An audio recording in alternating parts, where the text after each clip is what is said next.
A Boeing 737-800 is trying to land on runway 10 in Kozhikode International Airport, India. The aircraft is eating up valuable runway below it as it's trying to touch down, and the first officer is well aware of the danger that they're in, but he is not the one in charge of this aircraft. Monsoon rain, a broken windshield wiper, tailwind, and a self-medicating captain are all important factors in the story of this aircraft. Stay tuned. A huge thank you to Brilliant for sponsoring this video. Can a single faulty windshield wiper really be the cause of a crash of an airliner? Well, you would say probably not by itself, and actually that is exactly the moral of the story I'm about to tell you. In almost every crash, there is always a decisive moment, a decision that someone takes that can be pinpointed as the reason to why that crash or accident happened. But if you only focus on that, it'll be kind of like focusing on only the smile of the Mona Lisa. I mean, everyone talks about how beautiful that smile is, but without the rest of the painting, it doesn't really make any sense, does it? And that's exactly the case with the story of Air India Express Flight 1344. On the onset, it looks like a very clear-cut picture of who's to blame and why this crash happened. But it turns out that the more you know, the more details you dig into, the more interesting this story becomes and the more we can learn from it. The story starts in the morning of the 7th of August 2020, when a flight crew consisting of a captain, 59-year-old male with previous Air Force experience, as well as being a line training captain in Air India Express, has a total amount of hours of 10,848, report for duty together with the first officer, who is significantly younger. He's 32 years old and has 1,989 hours of total time. At the time of the accident, the way that Air India Express would be basing their pilot was that first officers would be based where they were needed. But the captains would be based in order of preference, and that led up to a situation where in Kozhikode, the airport of departure and also arrival of this accident flight, there was 26 first officers based, but only one captain. So this meant that there was always a lack of captain, and the captain on this flight had been flown in on the evening before, and on his roster he was supposed to operate this flight, the flight from Kozhikode over to Dubai and then back again, and then the day after he was supposed to be on standby duty. But just before he reported for the flight, he was told by his crew control unit that his standby had been cancelled, and instead he was going to operate on the day after, on the 8th of August. But because he was operating these two flights on the 7th of August, the departure time on that flight on the 8th of August had been pushed forward in order to enable him to get the needed rest. But this also meant that whatever delay he might have on the flight on the 7th of August was going to be pushed on to a further delay of that flight coming the following day. And this, together with many other similar details, is going to have a real impact on this accident. Another important thing to know about the captain is that he had been recently diagnosed with type 2 diabetes. That meant that he was off flying for a while, but with the help of aviation-approved medication, he had now been allowed back into the flight deck. But what very few people knew was that on top of the aviation-approved treatment that he was was also using some off-the-shelf diabetic drugs. The issue with using non-aviation-approved diabetic drugs is that as a side effect, you could have a temporarily lowering of the blood sugar level, and if that happens, that can have an effect on things like decision making and overall situational awareness. Another thing that will play a really important role in this story is actually Kozhikode Airport itself. Kozhikode Airport is what we call a tabletop airport. It means that it is situated on top of a plateau, and on the far end of each of the runways is a very steep kind of gorge. And because of that, and because those kind of slopes of the runway were very close, the available runway distance for landing had actually been reduced slightly in order to extend something we call the RESA, the runway end safety area. On top of that, the lighting, especially the approach lighting, was minimal for runway 10. It's shorter than normal. It's about 150 meters instead of 900 meters, which it normally is. And there was no centerline lighting. The runway had been mandated to upgrade some of these systems and were in the process of doing so, but it had not been done yet at the time of this accident. And because this runway was considered to be fairly tricky to fly into, Air India Express had labeled it a Category C airport. This meant that only captains were allowed to take off and land at the airport. The captain had flown in and out of Kozhikode many times in the previous year and was likely fairly confident in how to operate there. The first flight from Kozhikode over towards Dubai went off without any type of problem, but in Dubai the crew started to amass a little bit of a delay. Apparently this agitated the captain. He was really kind of pushing for the crew to get on their way back towards Kozhikode as quickly as possible. When they were preparing for the flight, they looked at the weather and they realized that the weather in Kozhikode was marginal. There was about 2,000 to 2,500 meters in heavy rain, thunderstorms in the area and fairly strong winds. Because of this was during the monsoon season in India, they uploaded fuel enough to get them towards their furthest alternate. On the second flight, which is going to become the accident flight from Dubai back towards Kozhikode, there was 184 passengers on board, together with the 2 pilots and the 4 cabin crew. Because Kozhikode was a captain's only landing airport, the captain was decided to be pilot flying for the flight. And during the previous sector he had flown and the sector leading up to the accident, the cabin crew reported that he had eaten very little, only one very bland meal, and this might potentially be important for the outcome of this flight. The initial part of the flight was completely uneventful. The crew climbed up to their cruising altitude and proceeded towards Kozhikode Airport. Now, before they started the descent, the captain received the weather from both Kozhikode and also their alternate airports, and they realized that they had enough fuel on board to proceed to Kozhikode, hold for 30 minutes and still be able to proceed on to one of their alternates. During the briefing though, there was a couple of things that were clearly omitted. One of the things was that there was no landing distance calculation made. That might sound a little bit strange, knowing that they were coming into a very wet runway with light to moderate rain going on, a little bit of gusty winds, but the likelihood here is that the captain was so used to flying into Kozhikode that he was very confident in his ability to stop the aircraft. He'd done so many times, but crucially, he had only landed in headwinds in Kozhikode. The other thing that they didn't really discuss was the possibility of a runway change. Now, when I looked at the cockpit voice recorder, I kind of understand why they didn't do this, because the surface wind was reported as 280 degrees at 14 knots, which were given a straight 14 knots headwind down the runway 28. There would have been no reason for them to suspect that they were going to have to go and land from the opposite direction, given that the maximum tailwind that they could take in Kozhikode was 10 knots.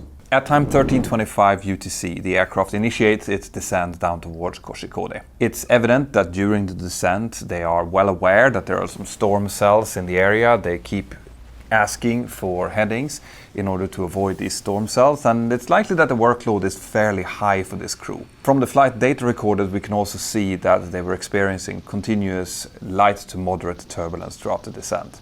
At time 13:41 UTC, the crew gets into contact with Kozhikode Tower, who tells them to descend to 3,600 feet towards the Charlie Lima Charlie VOR and then initiate their approach into runway 28. Now, in Kozhikode at the time, they weren't utilizing radar vectored approaches, which is where radar tells you how to fly in and intercept the ILS. Instead, they had to fly to this VOR beacon and then follow a predetermined outbound track to a certain distance where they could then turn inbound to intercept the localizer. The crew followed these normal procedures. Up at this point, there is no indications of any degradation in the pilot performance. They turn inbound, they establish on the localizer, and they ask ATC what the latest visibility is. ATC comes back and says that the visibility is 2,000 meters, reducing to 1,500 meters in feeble rain and with thunderstorms in the area. The minimum visibility for the ILS approach for this runway is 1,300 meters, so 1,500 meters is getting pretty close. As the flight crew is descending down the ILS, they also ask air traffic control if, in case of a missed approach, they can continue to climb straight ahead instead of following the standard missed approach procedure because of thunderstorm activity in the missed approach procedure track.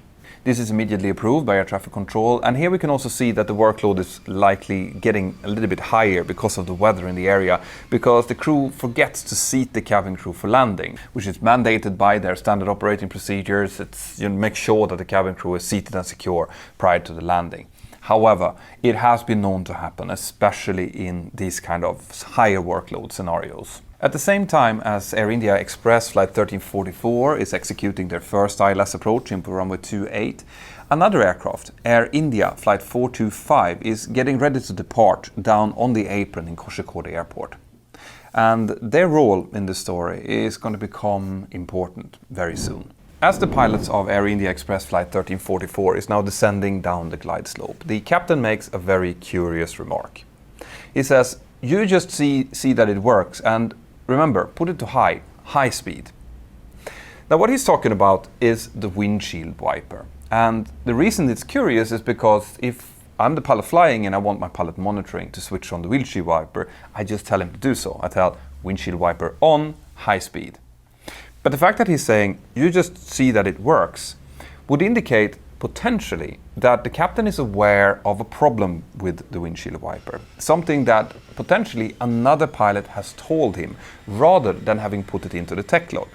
And if that's the case, that is an organizational problem that's going on inside of this airline, because it is very important that if there is any type of technical malfunction, no matter how small it is being put into the tech log. Because even a small thing like, for example, the windshield wiper can actually come with some quite severe penalties to the operation.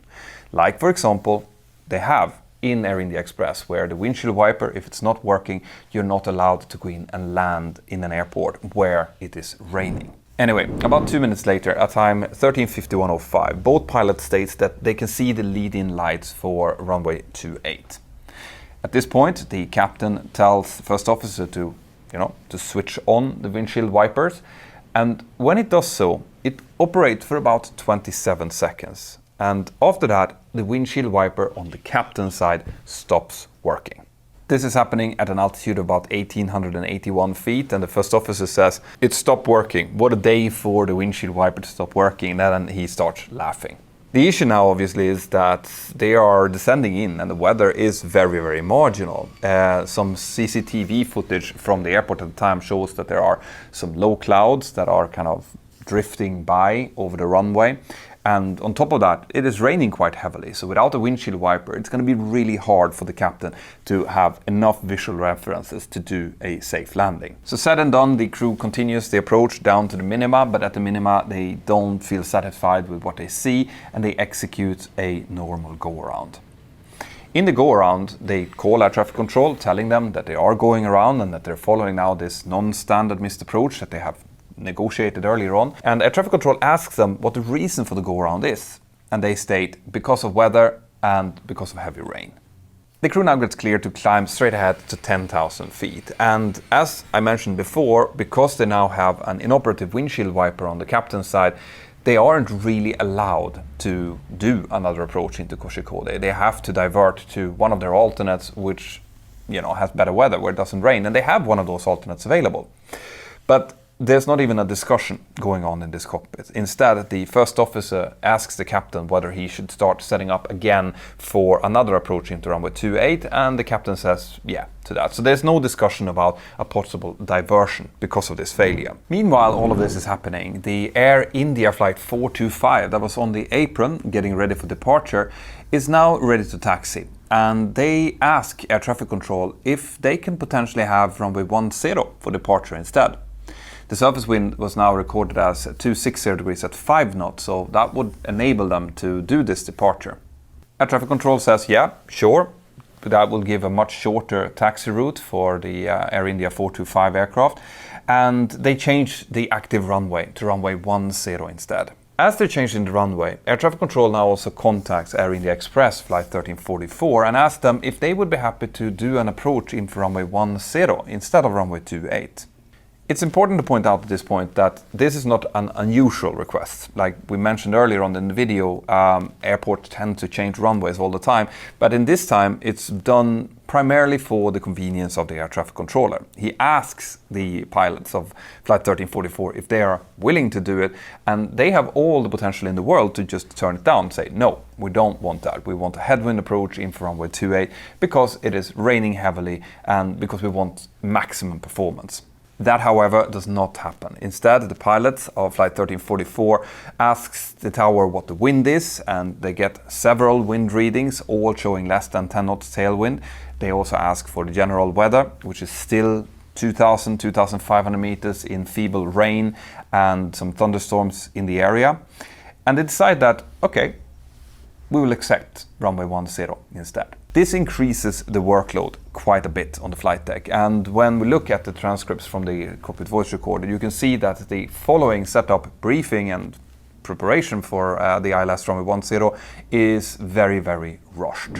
It's also important to point out at this point that the wind variometer, the instrument that measures the wind on the runway for Kozhikode, has had previous problems. During the preceding months, it has been inoperative several times, and it was shown in the investigation after this crash that it wasn't properly calibrated. So it is very possible that the wind readings that they're getting from the tower are actually not correct. The tailwind could be substantially higher for runway 10, but of course the pilots have no idea about this.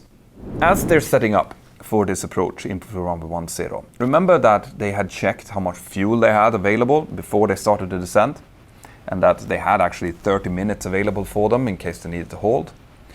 This would be the good time to use those 30 minutes to go into holding, set up the approach properly, do some proper runway landing distance calculations, because now, even though they only think that it's 5 knots tailwind, it's still tailwind. And the fact that they're landing on a very wet runway with tailwind should kind of, get them to think about potential issues with landing distance. Unfortunately, this doesn't happen. Once again, the approach setup and briefing is done without a reference to a performance calculation. And the fact is that the pilot doesn't have access to what we call an operational performance tool, an OPT. That's a little computer, an iPad or similar, where you can punch in all of the relevant data and get the performance figures calculated for you. Instead, they needed to do these performance calculations manually, and it had been shown in previous accidents that the first officers and the captains were not very proficient at doing these calculations, and that might be the reason why it is not being done. There are, however, indications that the crew were somewhat aware of the threats that was posed by the tailwind, because they discussed doing this approach as a flap 40 landing rather than a flap 30 landing initially. But when it comes to the choice of auto brake, they just put auto brake 3. They have auto brake max available, but it's not being considered. And when all of this is done, they tell air traffic control that they're ready for another approach. Air traffic control tells them that they can join the ILS approach from runway 10 via the 284 radial, distance 15 from the Charlie Lima Charlie. And the crew reads this back. But only a few minutes later, air traffic control has to confirm with them that they're actually turning towards this point, because they're actually going outside of 25 nautical miles. And this is indicative of, a high workload situation in the flight deck. At time 14:06, this is about 13 minutes after that initial go-around from runway 28, the pilots now report that they are established on the localizer for runway 10. They keep talking to air traffic control about the location of storm cells around the airport. They keep asking for weather updates as they're now proceeding towards runway 10. And the captain starts talking about the windshield wiper. And he says, you put it on properly there. I'll tell you when to put it on, and I hope it works. 2 minutes later, the crew establish themselves on the glide slope and they start descending down to runway 10 and decide to start the windshield wiper to see if it works. The first officer puts it on, but through the CVR transcripts, we will know that he said, what is this? And is this all the speed that we'll get? Indicating that the windshield wiper probably started operating, but at a very slow speed. Since the aircraft is now descending on the glide slope, air traffic control calls them up and tells them that they are clear to land, runway 10. Surface wind is 250 degrees, 8 knots, visibility is 2,000 meters in light rain, and the runway is wet. It is at this point that the crew decides to change from flaps 40, which is what they were discussing, back to flaps 30, and that's because they are seeing and feeling a lot of turbulence.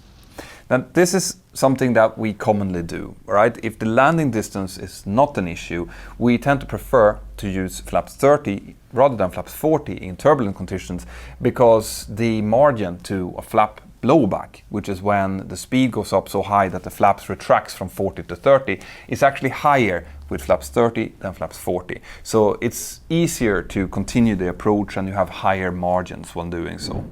At time 14:09:41, the aircraft is fully stabilized with the landing configuration. They're at 633 feet and they're descending down. The indicated airspeed that the pilot would see is 150 knots, but the ground speed is a whopping 175 knots, indicating that have at least 25 knots of tailwind at this point. The aircraft now passes 500 feet, and from this point things are going to happen really quickly. The captain disconnects the autopilot, but curiously does not disconnect the auto throttle, which stays connected all the way down to the landing.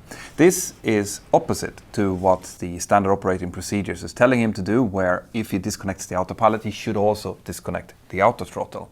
Almost immediately after the autopilot is disconnected, he starts pitching forward, increasing the descent rate momentarily to as high as 1,500 feet per minute from the stabilized descent rate of 750 feet per minute. This means that he's very quickly now going low on profile, and the pilot monitoring, the first officer, calls this out. He says, "Descent rate," and "Descent rate, captain." To that, the captain just responds, yeah, correcting, indicating that he's actually a little bit annoyed with the first officer correcting him. Immediately after this, the ground proximity warning system calls out, "Glide slow, glide slow." And this warning is only activated if you exceed the glide slope parameters with 1.3 dots or more.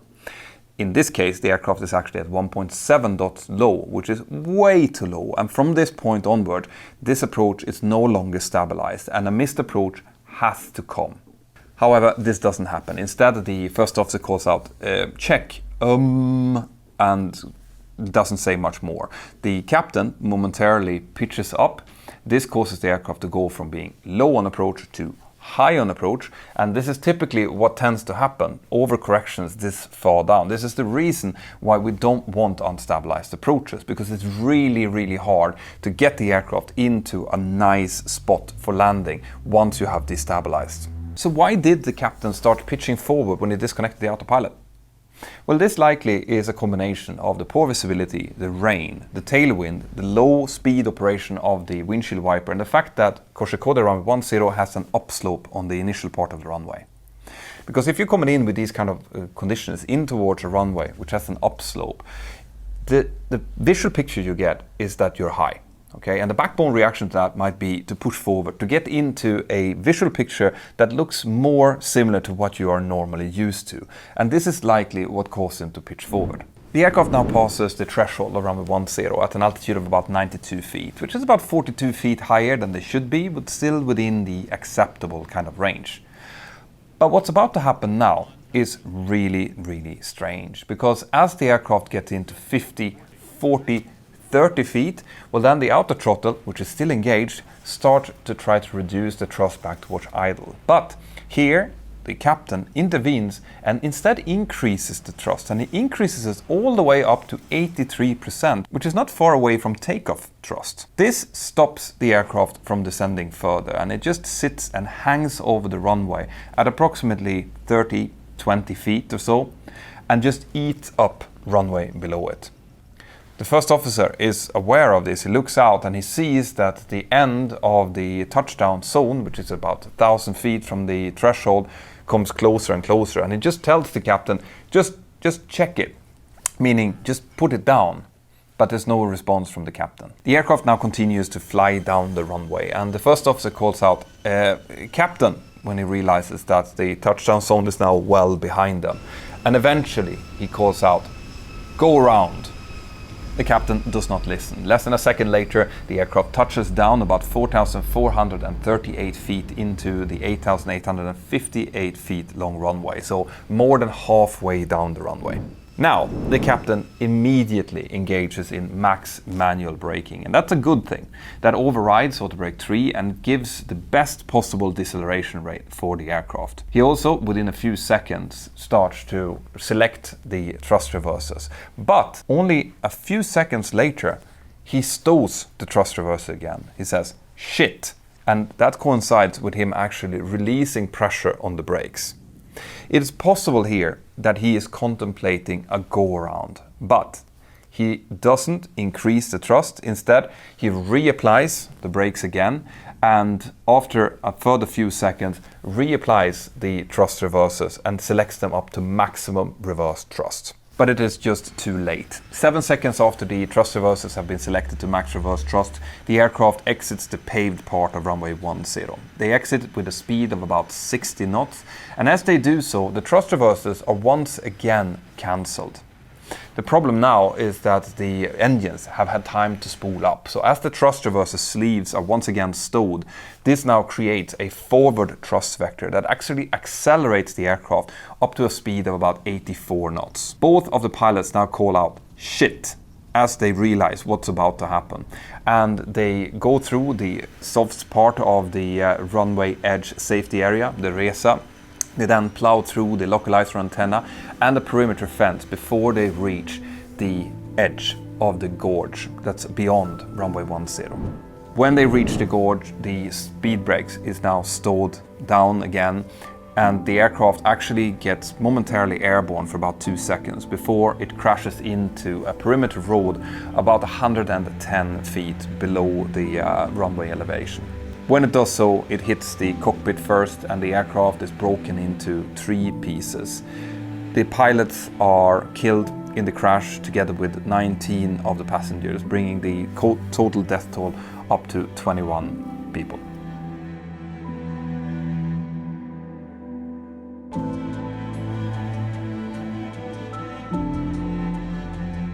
This is a terrible accident, and it takes a quite long while before the rescue teams from the airport managed to get to the crash site. At that time, several volunteers from the surrounding area has reached the aircraft before the rescue workers, and people, taxis, everyone is trying to help to bring the injured people that's still on board the aircraft to the nearest hospitals. There is a quite significant fuel leak coming from both of the wings, as the wings are severely damaged in the crash as well, but fortunately there is no post-crash fire. Very soon after the accident, the Air Accident Investigation Team reaches the crash site, and they start to gather up evidence in order to find out what actually led up to and caused this accident. And what they come up with is quite extraordinary. It can be divided into 3 different areas, and I'll tell you all about that after this short message from my sponsor. I am so happy to have Brilliant as a sponsor of this episode. Now, Brilliant is an absolutely fantastic online learning platform with hundreds of courses of things, for example, about fundamentals of mathematics, physics, but also these brain puzzles where you have to kind of apply your knowledge. And when you come across something that you don't really understand, they will have a really good explanation for how to understand it so that you can build on that and solve more and more complex problems. I have been working on Brilliant together with my son Lucas, who's 11 years old, and he really loves these brain puzzles, and he gets so happy every time that he manages to solve something. If this sounds interesting to you, I would love for you to go down into the video description of this video and click on the Brilliant link. It will give you a whopping 20% off the annual fee of Brilliant, but it's completely free to open it up and check it out. The air crash investigation team now started to gather up all of the evidence they had, and luckily there was quite a lot of it. The aircraft had remained largely intact, which meant that they very quickly could get access to the cockpit voice recorder and the flight data recorder. They also had access to the crew statements and witness statements from some of the surviving passengers, as well as some CCTV footage from the airport security cameras that showed the aircraft flying past during the last seconds before the accident. Using all of this evidence, they could now start to form a picture of what had both directly and indirectly caused this accident, and they divided it into 3 different parts. The first part is obviously the actions and inactions by the flight crew. This was found to be the direct cause of the accident, and that was the pilot flying, in this case the captain's failure to go around from a clearly destabilized approach. Even though the first officer was calling for the go around, he still continued into the landing. After that was the subsequent errors that was made during the landing roll, and also the failure of the first officer to actually take over controls and execute the go around by himself when he found out that the captain was not going to do it. So that was the direct cause of the accident, but that did not explain why it happened. So the investigation team now started looking deeper, trying to find the core behind this, and they started with the captain and the captain's actions. When they looked through his flight bag, they found opened packages of non-aviation approved anti-diabetic drugs. And when they talked to the cabin crew, they also found out that the captain had eaten very little during the 2 preceding flights before the accident. He'd only had a very bland small meal. This all indicated that there was a high likelihood that the captain might have suffered from a very mild form of hypoglycemia, which is low blood sugar. And if that was the case, that hypoglycemia could easily lead to poor decision-making skills, as well as poor and degraded situational awareness. On top of that, remember what we talked about, what was going to happen on the following day? He was told by his crew control unit that his standby had been cancelled, and instead he was going to operate on the day after, on the 8th of August. So it's very possible that the captain felt a misguided sense of duty to get the aircraft down on the ground in Kozhikode so he wouldn't cause any further delay to the flight on the following day. And that might be one of the reasons he was so focused on getting that aircraft down on the ground to any cost. Now, when it came to the way that the captain and first officer worked together, it was very clear from the cockpit voice recorder that there was a very high cockpit power gradient present. What this basically means is that the first officer would have felt that he couldn't or shouldn't speak up against the captain, and when he actually did so, he did so in a very feeble, kind of low-keyed voice. And on the other hand, the captain was actually a little bit irritated with being corrected by the first officer and did not listen to him, especially during the crucial go-around call. Now, this wasn't the first time that Air India Express had problems with exactly this. In fact, there was a very, very similar accident that happened back in 2010, also on a tabletop runway in Mangalore, where this power gradient between the captain and first officer was also seemed to be an indirect cause to the accident. So this leads us to the second part, which is not the flight crew, it's the company and the company culture. As the investigation team started looking into Air India Express, they found out some quite shocking things. Both the fact that the CRM training was not up to scratch still, even after that fatal crash back in Mangalore in 2010. Also, remember how we talked about how the first officers were based in Kozhikode, but that the captains didn't need to be based there, they could be based wherever they wanted? The way that Air India Express would be basing their pilots was that first officers would be based where they were needed. But the captains would be based in order of preference. Well, that led to the first officers not knowing the captains they were going to fly with. The captains could be flown in from any part of the network. And that in itself would have led to a higher cockpit gradient. Because when you know each other and you work together, it's more likely that the CRM, the crew resource management, is going to work much, much better. On top of that, the investigation team found, to their horror, when they started looking into the simulator that was being used to train the Air India Express crews, that it was just not up to scratch. It had several technical defects on it, and those technical defects led to some actual negative training. For example, that the braking characteristics of the aircraft was not realistic, and also that the instructors that was doing the recurrent training didn't always follow the syllabi and do all of the required training exercises. So this is all pointing towards organizational issues. There was also some oversight issues from the management, which were remote, and part of the management was also part of the management of Air India, so they were kind of sitting on 2 chairs, and this was something that had already been identified in the Mangalore crash almost 10 years earlier. Another thing that was also found was that the flight crews did not have access to OPTs, operational performance tools, which would have helped them greatly to do the really crucial landing distance calculations that they needed to do. Instead, they had to do these calculations manually, which was something that they just were not very good at doing. So in this case, it was proven that they had not done any of the performance calculations, nor for the first approach in runway 28, nor for the second approach with tailwind on a wet runway into runway 10. And that was obviously a very serious omission.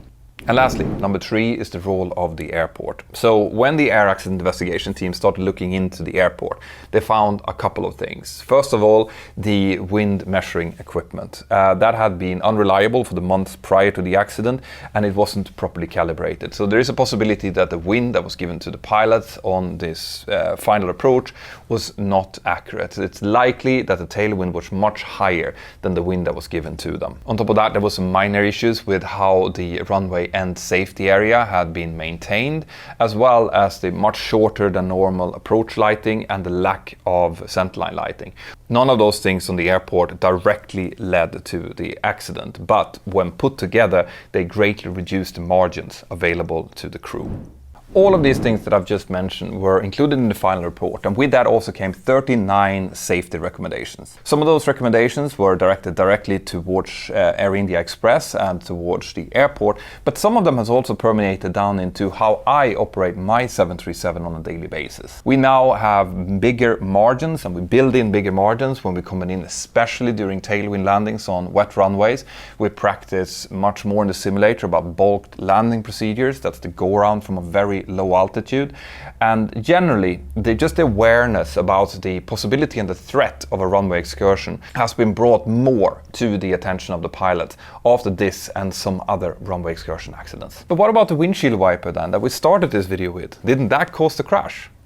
Well, this is kind of the point with this video and all of these videos that I'm doing about air incidents and accidents. The windshield wiper indeed started the chain of events that led down to this crash. If the windshield wiper would have been working, it's likely that this crew would have landed on runway 28 on the first attempt and we would have never heard anything about it.